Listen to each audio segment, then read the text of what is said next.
Donald Trump knew about the violent attack on the Capitol. From the comfort of his dining room, he watched on TV. I want, when I get out of here, to leave a country stronger than I came in. Donald Trump came in and basically has said, it's all about me. Remember that kid in school who'd always tattle on others? Well, Adam Kinzinger just became the ultimate tattletale, and his target is none other than the big orange cheese himself, Donald Trump. Genuinely surprised how people close to Trump haven't talked about the odor. It's truly something to behold. Wear a mask if you can. The Democrats are as patriotic as us.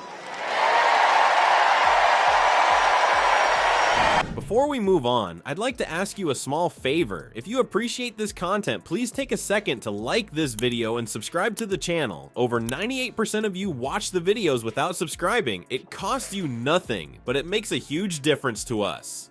So, did you click the subscribe button? Great, thank you so much. Now back to the video. Armpits, ketchup, makeup, and a little butt. It's probably like that, all mixed up.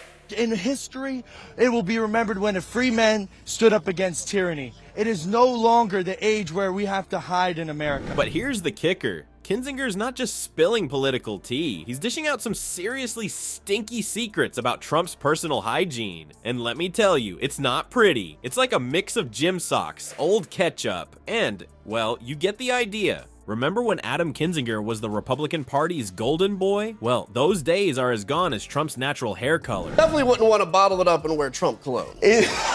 Participating in a Democratic-led persecution of ordinary citizens, and this is key, engaged in legitimate political discourse. Our boy Adam used to be flying high in Congress and the Air Force Reserve, the GOP's very own top gun, but then he caught a whiff of something funky in the White House. And no, it wasn't just Trump's spray tan gone wrong. Kinzinger started noticing things that didn't quite add up, like how Trump's stories changed faster than his toupee in a windstorm. It was like watching a game of political whack-a-mole, with Trump popping up with a new version of events every time you thought you had him pinned down. Time with him? I did, yeah. You got close to him? Not too close. But yeah. You invite all of us into the Oval Office all the time, and it's hard to restart this war. He said he can fix it in 24 hours. Yeah, sure, yeah. I mean, if he just gives Vladimir Putin everything he wants, he sure can. Our flyboy couldn't ignore the stench of lies anymore. It was like trying to pretend your dog didn't fart in a small elevator. Impossible and frankly, a bit embarrassing. So Kinzinger did what any self-respecting politician would do. He started asking questions, and boy, did that ruffle some feathers in the GOP henhouse.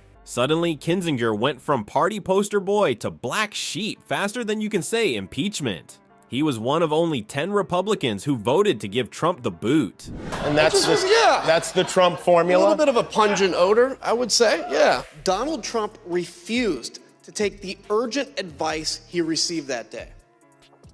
Not from his political opponents or... Talk about a plot twist. It's like he showed up to a MAGA rally wearing a "I'm with her" t-shirt. But Kinzinger wasn't just throwing a tantrum like a toddler who didn't get his way. Nope, he was genuinely concerned about the future of democracy. In a recent interview, he dropped this truth bomb. I actually don't even really know where Donald Trump stands on many issues, but this is about, does democracy survive the way we love it, or does it not? Deep stuff, right? And let's talk about the fallout. After Kinzinger voted to impeach the Trumpster, his GOP buddies treated him like he had political cooties. Tell me sometimes like, Adam, you're courageous, and I appreciate it. I'm not courageous, though. I'm surrounded by cowards. To defend American values at home and abroad as we conservatives have ever been.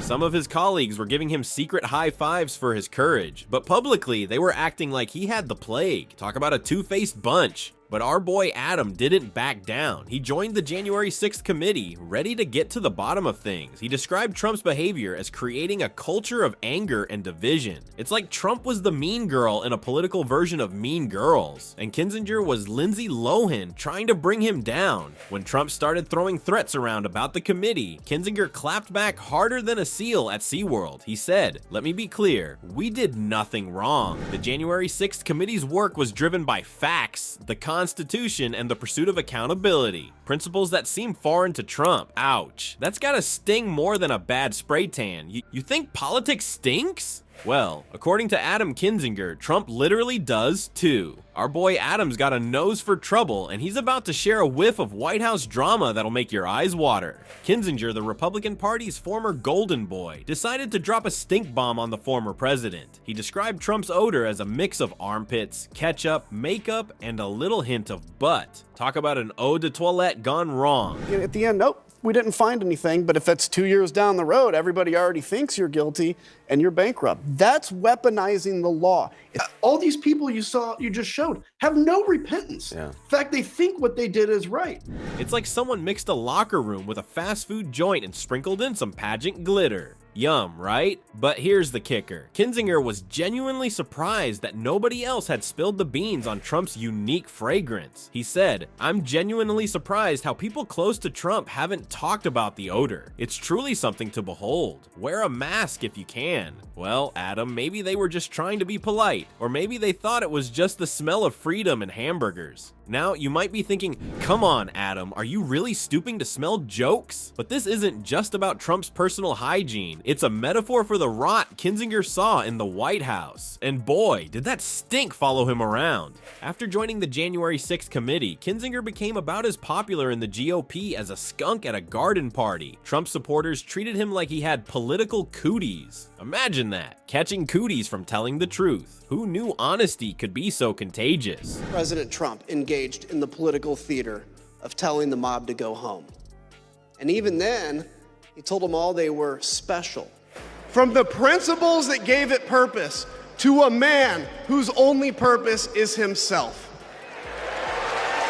But the backlash didn't stop there. Kinzinger started receiving death threats faster than Trump tweets at 3 a.m. It seems some folks didn't appreciate him airing out the dirty laundry, or in this case, the smelly president. Now, when Trump started throwing around threats about jailing members of the January 6th committee, Kinzinger didn't even flinch. He fired back saying, "If Donald wants to pursue this vindictive fantasy, I say bring it on. We aren't afraid of the truth, but I suspect you are." Ooh, burn. Somebody get the Cheeto-in-Chief some aloe vera for that sick burn. Kinzinger became the nose that roared, sniffing out Trump's lies and bringing them to light. He showed that sometimes doing the right thing means holding your nose and diving into the stinky truth. It's not always pretty, and it definitely doesn't smell like roses, but it's necessary. Well, folks, it looks like our buddy Kinzinger isn't just fighting the stench of corruption. He's trying to Febreze the whole dang Republican Party. This guy's gone from Trump cheerleader to democracy's bodyguard faster than you can say, "Make America smell great again."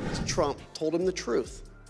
It was his supporters attacking the Capitol, and he alone could get through to them. And that's the thing is, I worry that he's just going to set up another war in 5 or 10 years when Russia's rebuilt. Russia's lost 700,000 people. But here's the kicker. Kinzinger's not just talking about air fresheners and nose plugs. He's got this crazy idea that maybe, just maybe, we should care about stuff like truth and decency in politics. I know. It's a wild concept. Next thing you know, he'll be suggesting politicians actually keep their promises. Kinzinger's out here saying we've got to choose between preserving democracy or letting it go down the toilet. And let's be real, with the way things are smelling in Washington, that toilet might need a good scrubbing. But hey, sometimes you gotta hold your nose and dive in to clean up the mess, right? That's what real patriots do, even if it means becoming the skunk at the Republican garden party.